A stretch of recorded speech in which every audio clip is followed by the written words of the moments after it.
Assalamualaikum warahmatullahi wabarakatuh. Perkenalkan, nama saya Indriani dengan NIM 03201306.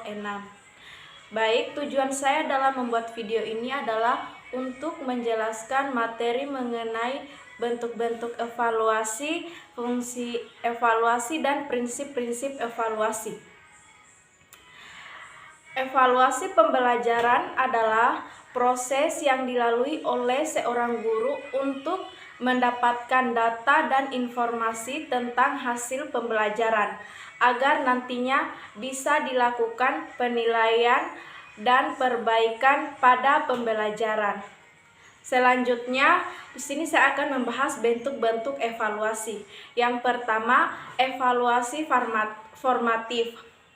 Evaluasi formatif adalah evaluasi yang dilakukan pada setiap akhir pembahasan suatu pokok bahasan atau topik dan dimaksudkan untuk mengetahui sejauh manakah proses pembelajaran telah berjalan dan sebagaimana yang direncanakan.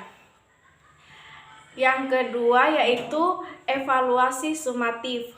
Evaluasi sumatif adalah evaluasi yang dilakukan pada setiap akhir satu kesatuan waktu yang di dalamnya tercakup lebih dari satu pokok bahasan dan dimaksudkan untuk mengetahui sejauh mana peserta didik telah dapat berpindah dari satu unit ke unit yang berikutnya.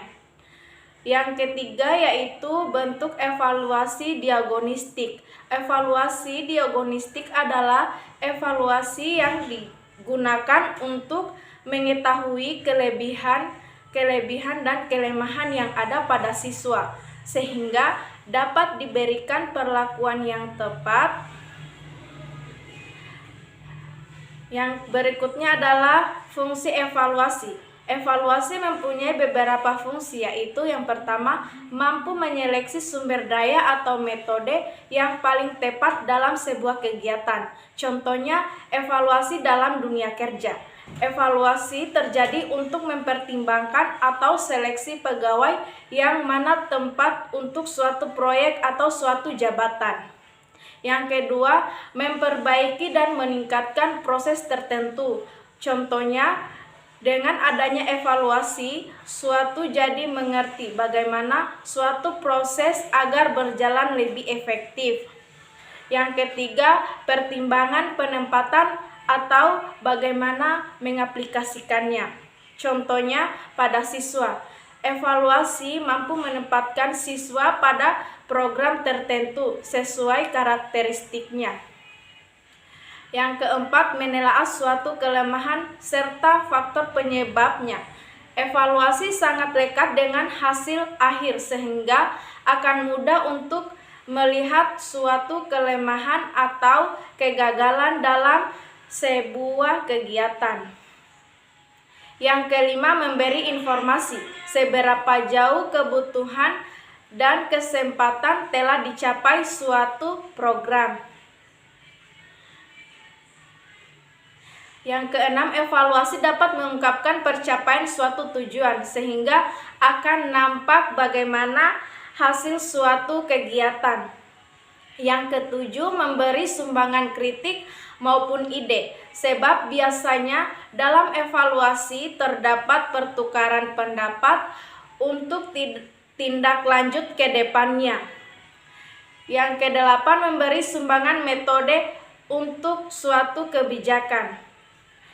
Yang terakhir, prinsip-prinsip evaluasi pembelajaran.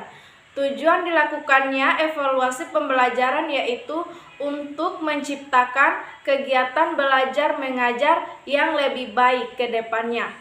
Untuk mendapatkan hasil evaluasi yang akurat dan baik, maka evaluasi harus berhubungan dengan beberapa prinsip. Menurut Husnur Ridloh 2010, berikut adalah beberapa prinsip umum evaluasi pembelajaran, yaitu kontinuitas, 2 komprehensif, 3 kooperatif, 4 objektif, dan yang kelima praktis. Baik, mungkin Itu saja yang dapat saya jelaskan materi mengenai evaluasi pembelajaran. Lebih dan kurangnya mohon dimaafkan. Saya akhiri dengan ucapan billahi taufik walhidayah. Wassalamualaikum warahmatullahi wabarakatuh.